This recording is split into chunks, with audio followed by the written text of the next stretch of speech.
साथियों नमस्कार, मैं हूं नीरज पटेल और आप देखना शुरू कर चुके हैं नेशनल जनमत। आस्था बेहद निजी विषय है। अगर किसी शख्स का राम पर भरोसा है तो उसको ये संविधान ने अधिकार दिया है कि वो राम मंदिर के नाम पर कितना भी चंदा दे सकता है।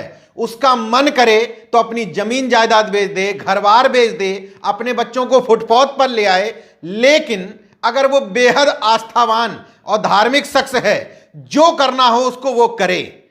लेकिन संविधान ये भी इजाजत देता है कि अगर मेरी आस्था राम में या राम मंदिर में नहीं है तो ये मेरे ऊपर छोड़ दिया जाए कि मैं चंदा देने के लिए किसी विद्यालय को चुनता हूं या राम के मंदिर को या किसी अन्य मंदिर को। ये मेरा व्यक्तिगत विषय है। मुझे सख्त ऐतराज है उस तरह की आस्था पर जो सत्ता की हनक से पैदा करने की कोशिश की जा रही है। बिल्कुल ठीक समझ रहे हैं आप। उत्तर प्रदेश समेत पूरे देश भर में जिस तरीके से राम मंदिर के नाम पर दो तरह की खबरें सामने आ रही हैं। एक तो वो लोग जो चंदा वसूलने के लिए अधिकृत किए गए हैं और उनको लोग अपनी स्वेच्छा से चंदा दे रहे हैं, उनके लेन देन में मुझे कोई आपत्ति नहीं। लेकिन दूसरे और तीसरे तरीके पर मुझे आपत्ति है। दूसरा तरीका ये कि फर्जी रसीदें छपवा करके पूरे देश में राम मंदिर के नाम पर अवैध चंदा उगाही की कोशिश की जा रही है। इस वीडियो में मैं आगे प्रूफ सहित बताऊंगा कि पूरे देश भर में कहां कहां फर्जी रसीद वालों को पकड़ करके पुलिस ने जेल में डाला है। और तीसरा और सबसे खतरनाक पहलू यह है कि वो लोग अधिकृत हैं या नहीं, लेकिन राम मंदिर के नाम पर भारतीय जनता पार्टी या तथाकथित हिंदुत्ववादी संगठनों से अपने आप को बता करके वो लोग धमका करके सत्ता की हनक पैदा करके चंदा वसूलने जा रहे हैं। बिल्कुल आपने ठीक सुना। उदाहरण भी आपको देता हूं। उत्तर प्रदेश के जौनपुर जिले में एक सामुदायिक स्वास्थ्य केंद्र है कैराकत में। वहां अभी तक चिकित्सा अधीक्षक हुआ करते थे डॉक्टर राजेश कुमार। उनका आरोप यह है कि उनके पास दो शख्स पहुंचते हैं, संदीप द्विवेदी और सर्वेश दीक्षित। वो अपने आप को मछली शहर के सांसद भोलानाथ सरोज का प्रतिनिधि बताते हैं और तथाकथित रूप से सांसद से फोन पर बातचीत भी कराते हैं। हालांकि चिकित्सा अधीक्षक ये नहीं बता पाए कि उनकी जिनसे बात हो रही थी वो सांसद थे या नहीं थे। लेकिन इतना तय हो गया कि जो लोग उनके पास चंदा उगाही करने आए थे वो डराने और धमकाने के तहत आए थे। इसलिए क्योंकि स्वेच्छा से चंदा नहीं मांगा जा रहा था, उनसे कहा जा रहा था कि 2.5 लाख रुपए दीजिए। जब उन्होंने मना कर दिया कि मैं चंदा नहीं दे सकता तो उनको धमकी दी गई कि तुम्हारा ट्रांसफर करवा दूंगा और कुछ दिन बाद उनका ट्रांसफर हो भी गया। मैं इस तरह की सत्ता की हनक, सत्ता की धमक और सत्ता की तानाशाही द्वारा लिए जा रहे चंदे का पूर्ण रूप से विरोध करता हूं।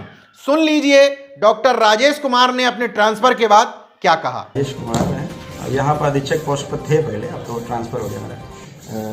किन कारणों से ट्रांसफर हुआ कुछ सुनने में आ रहा है? क्या चंदा मांगा गया था मुझसे 2.5 लाख रुपया। ठीक है, अब मांगने के बाद जो है कि मैंने मना कर दिया तो फिर दुष्प्रचार कर रहे हैं, उसी वजह से ट्रांसफर हुआ।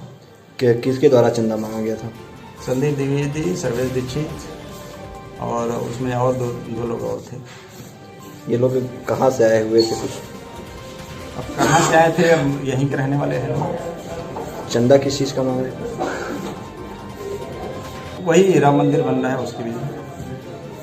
क्या ये लोग सांसद विधायक किससे रिलेटेड थे? ये लोग सांसद जी से बात कराए थे हमसे, मछली शहर सांसद। हमने मना कर दिया था कि अब नहीं दे पाएंगे। मछली शहर सांसद अब कौन थे फोन पर ये नहीं मालूम, कहे सांसद जी से बात कर लीजिए, अब नाम नहीं जानते।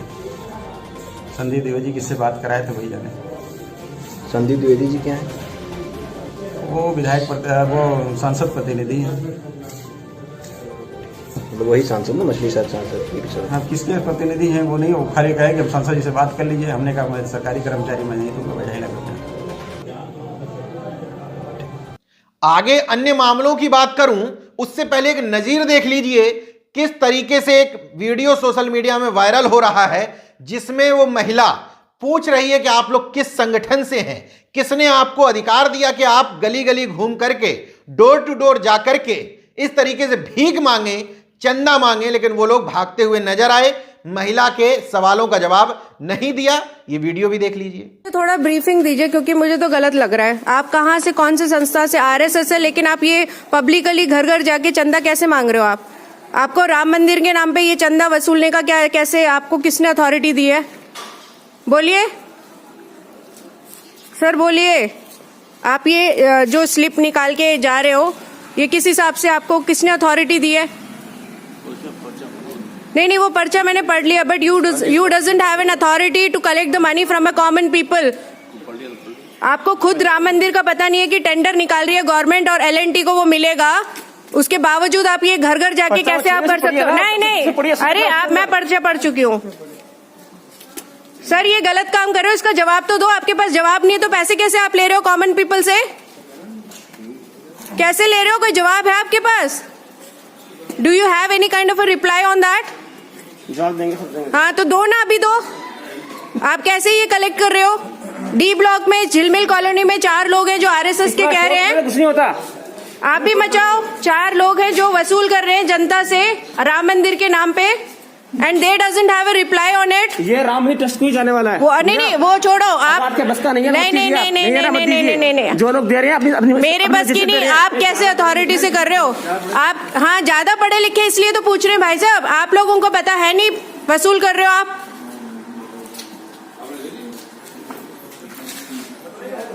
सर, वी आरएसएस के लोग हैं and they are collecting money from a common people, and you know that कि राम मंदिर का टेंडर निकला।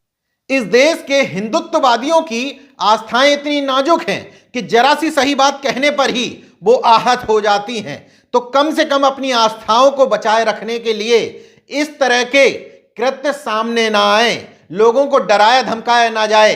इन तथाकथित हिंदुत्ववादी संगठनों को इन बातों को समझना चाहिए। मैं तथाकथित शब्द का इस्तेमाल इसलिए कर रहा हूं क्योंकि वो बात तो करते हैं हिंदुत्ववाद की, लेकिन घुमा फिरा करके किसी न किसी एक जाति को बढ़ावा देना, या खुले शब्दों में कहें तो सवर्णवाद को बढ़ावा देने के लिए ही ये तमाम हिंदुत्ववादी संगठन स्थापित किए जाते हैं। अब दूसरा उदाहरण बताता हूं आपको। मुरादाबाद में आसियाना कॉलोनी में एक नर्सिंग होम है, सुपर मैक्स नर्सिंग होम। उसके मालिक हैं एसके सिंह। उनके पास भी इन तथाकथित भारतीय जनता पार्टी के लोग पहुंचे। इनमें एक स्थानीय पार्षद भी थे बीजेपी के, और सीधे सीधे 51,000 रुपए का चंदा उनसे मांगने लगे। भाई ये कौन सी धमकी है? ये कौन सी उगाही है? राम मंदिर के नाम पर अगर तुम चंदा उगाही कर रहे हो तो इससे तुम्हारी धार्मिक भावनाओं को ठेस नहीं पहुंचती क्या? एसके सिंह ने जो कहा वो खुद सुन लीजिए। करा दिया है।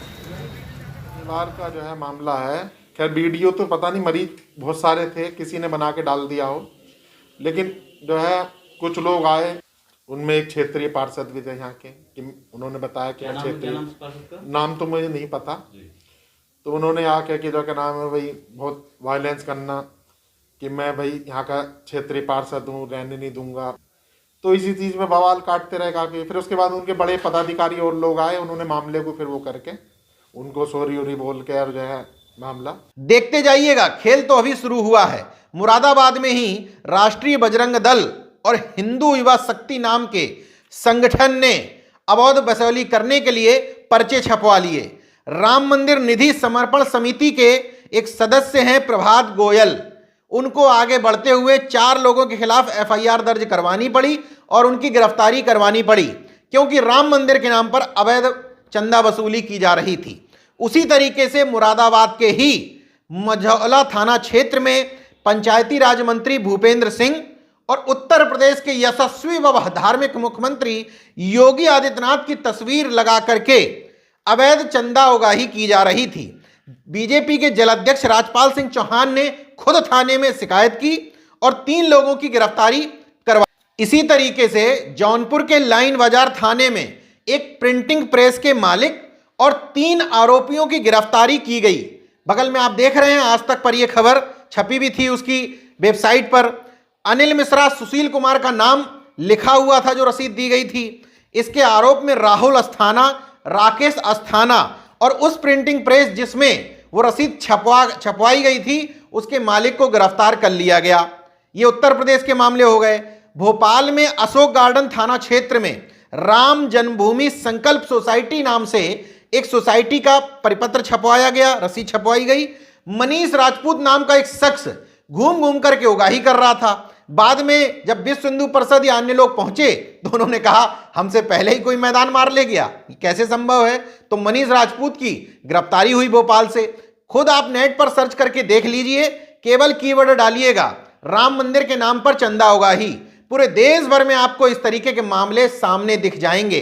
जो लोग फर्जी तरीके से चंदा उगाही कर रहे हैं उनसे तो सावधान रहने की जरूरत है ही। इन मामलों के अलावा अगर कोई सरकारी कर्मचारी या अधिकारी अपने निजी वेतन से आस्था के नाम पर पैसा देता है तो देने दीजिए, हमें कोई लेना देना नहीं। लेकिन उत्तर प्रदेश में पीडब्ल्यूडी विभाग के चीफ इंजीनियर जब आधिकारिक तौर पर इस तरह का मैसेज सर्कुलेट करते हैं कि सभी कर्मचारियों का एक दिन का वेतन काट लिया जाए, तो ये देश के संवैधानिक ढांचे पर और संविधान की प्रस्तावना में लिखे हुए पंथ निरपेक्ष शब्द के स्वरूप पर करारा प्रहार करता है। इस देश के तमाम सारी सरकारों से अपेक्षा की जाती है कि वो किसी भी धार्मिक पहलू को आगे बढ़ाने के लिए सरकारी फंड का दुरुपयोग नहीं करेंगे। यानी कि सरकारी पैसे से जितना भी पैसा धर्म के नाम पर लगाया जाता है वो अफसोस कि संवैधानिक प्रावधान का उल्लंघन है, संवैधानिक ढांचे को, स्वरूप को देश के कमजोर करता है, धर्मनिरपेक्ष जो स्वरूप है भारत का उसको भी कमजोर करता है। मगर अफसोस समझिए कि वो लोग, जब मैं बार बार लोगों से अपील करता हूं तो अभी तमाम विद्वान अधिवक्ताओं में जो सोशल मीडिया में लिख लिख करके क्रांतिवीर बने रहते हैं, किसी एक शख्स की हिम्मत नहीं पड़ती कि नेशनल जनमत पर आकर के कम से कम संवैधानिक प्रावधानों के हिसाब से बताने की कोशिश करें कि सरकारें अगर धार्मिक स्वरूप अपनाती हैं तो वो देश के संवैधानिक ढांचे का, संविधान का अपमान है। देखते रहिए नेशनल जनमत, जागरूक और सजग बने रहिए। जय विज्ञान, जय संविधान, जय लोकतंत्र। धन्यवाद। तो अगर आपने मेरा YouTube चैनल सब्सक्राइब नहीं किया तो प्लीज़ सब्सक्राइब कर लें और उस बेल आइकन पर जरूर क्लिक करें जिससे जो मेरे न्यू वीडियो है